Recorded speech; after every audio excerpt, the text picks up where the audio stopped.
রমা, এই রমা, খিদে পেয়েছে, তাড়াতাড়ি খেতে দাও। এত বেলা হয়ে গেল, এখনো তোমার রান্না হলো না? তুমি বসো, আমি খেতে দিচ্ছি এক্ষুনি। হ্যাঁ, বুঝছি।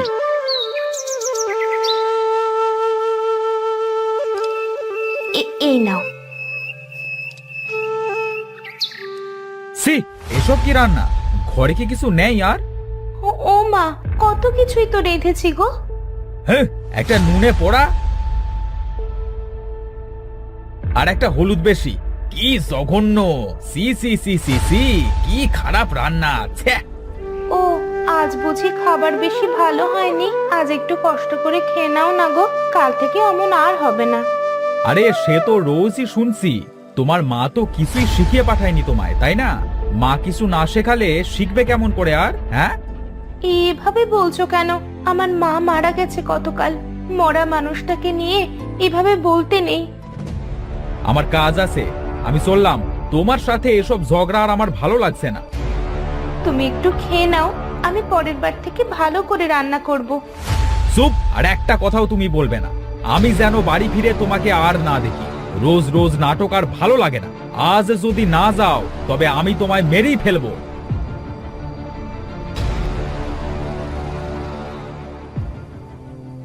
কি যে ভুল করেছি আমি, কে জানে। আগে তো ও এমন ছিল না, এখন সব সময় এমন ব্যবহার কেন করে? হায় হায়, আমার পোড়া কপাল। এবার এবার এই ছেলেকে নিয়ে আমি কোথায় যাব?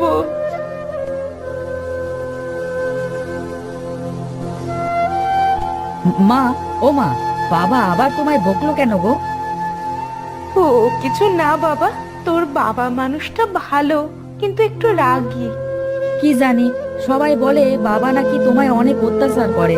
আচ্ছা মা, অত্যাচার মানে কি গো? ও কিছু না বাবা। আহা মা, বলোই না। ও অত্যাচার, অত্যাচার মানে হলো খেয়াল রাখা, যত্ন করা। ও তাই বলো। মা, খুব খিদে পেয়েছে। আহারে, আয় বাবা, আমি খাইয়ে দিচ্ছি। বস বস এখানে।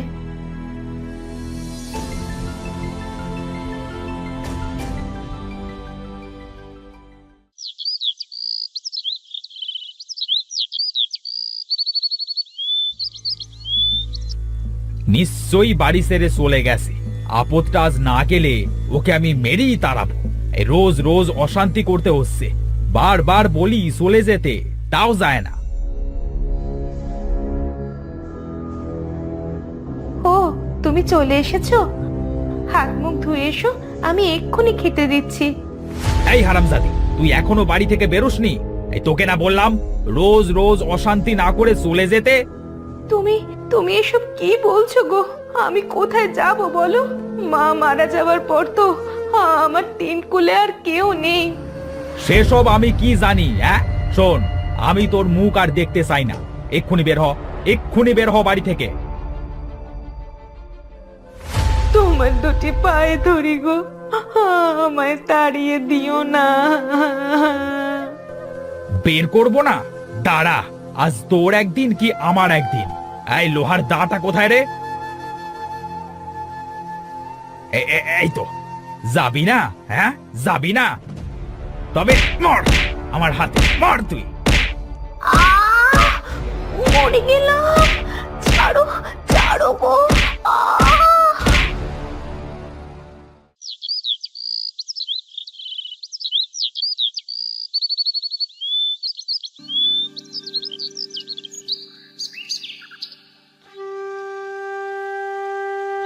ও মা, মা, আমায় একটা পুতুল বানিয়ে দাও না মা। এই তো বাবা, রান্নাটা তো করতে দে আগে, পরে বানিয়ে দেবো খন।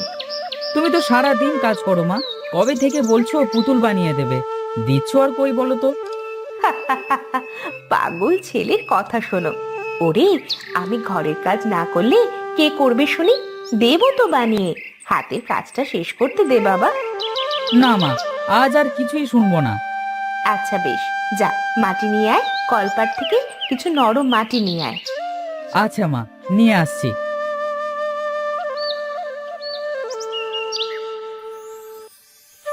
না, এখানে তো আর কোনো ভিজে মাটি দেখছি নে। ধুর, যাই বাড়ি যাই।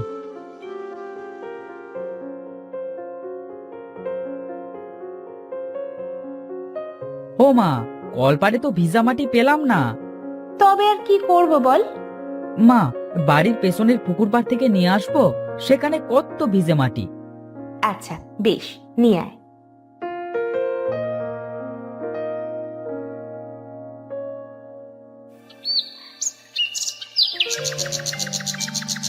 এই তো কত মাটি এখানে, যাই কিছু মাটি নিয়ে যাই।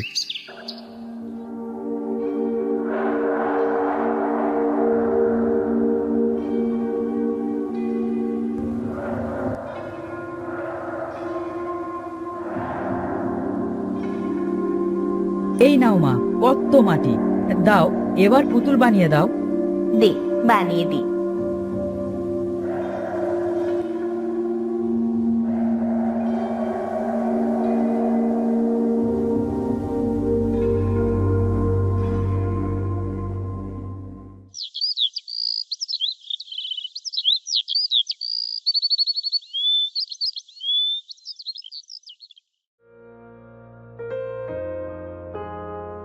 ও, ডালটা জম্পেশ হয়েছে গিন্নি। হ্যাঁ, আর মাছের কালিয়াটা তো অসাধারণ।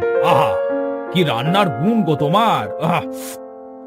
মরণ হয়েছে, অত রসিক হতে হবে না, খাও তো দেখিনি।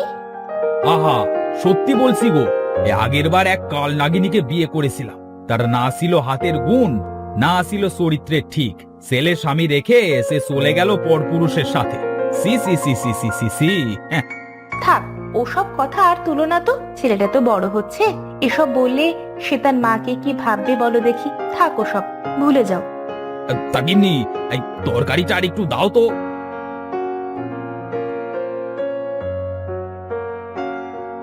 আহা, কি স্বাদ।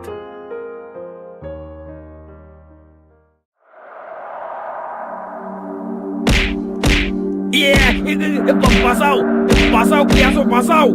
গিন্নি, গিন্নি বাঁচাও গো, আমাকে বাঁচাও। ও বুধো। ও মা গো, কি কাণ্ড, কি হচ্ছে এসব? কে কে এমন করছো? ভূত! কে কোথায় আছো গো? বাঁচাও, কেউ বাঁচাও গো।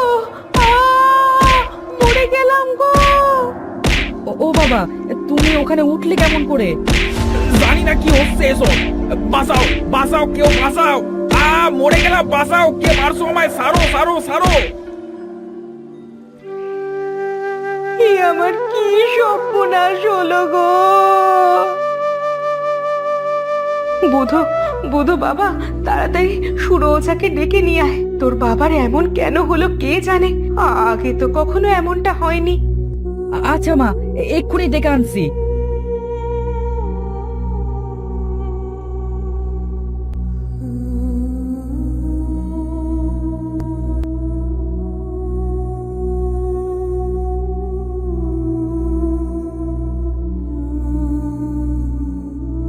কি রে, কি হয়েছে তোদের?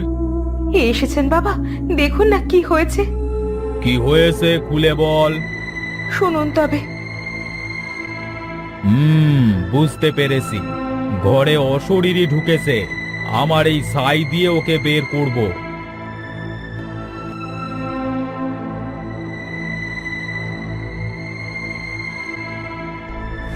কেন এসেছিস তুই এখানে? কেন এসেছিস? কে তুই? এখানে কেন এসেছিস? সেটা ওই সুরেশকে জিজ্ঞেস কর, সেই তোদের সব বলবে, না হলে এক্ষুনি সবাইকে মেরে ফেলবো। কিরে সুরেশ, ও কি বলছে? না, আমাদের মেরো না, আমি আমি সব বলছি, সব সব সব। এই রে, মরে গেল তো। যাক, ভালোই হয়েছে। এবার এটাকে কি করি? হ্যাঁ, যাই পেছনের পুকুর পাড়ে পুঁতে দিয়ে আসি, সবাইকে বলবো পালিয়ে গেছে। হে হে হে।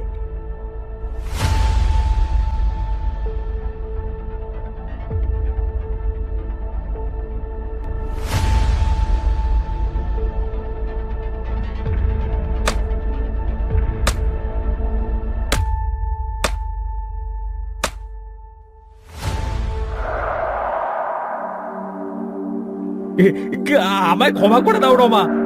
আমি ভুল করেছি, ক্ষমা করে দাও রমা, ক্ষমা করে দাও আমায়। কেন কেন ক্ষমা করব তোকে? কি দোষ ছিল আমার? কেন মারলি এভাবে?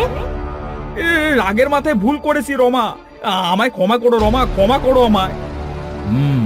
সব শুনলাম। রমা, তুই কি ওকে ক্ষমা করে দিবি? কোনো দিন না। ও সবটা সত্যি বলেনি। আগে বলুন, সব সত্যি বলতে ওকে বলুন। কিরে সুরেশ, সবটা কেন বলিসনি? সব বল, না হয় আমি তোদের বাঁচাবো না। বলছি বলছি বাবা, আলোর বাবা তাকে বিয়ে করবার জন্য বলেছিল, আর বলেছিল যৌতুক হিসাবে সে তার সব সম্পত্তি আমার নামে লিখিয়ে দেবে। তাই রমাকে সরানোর দরকার ছিল।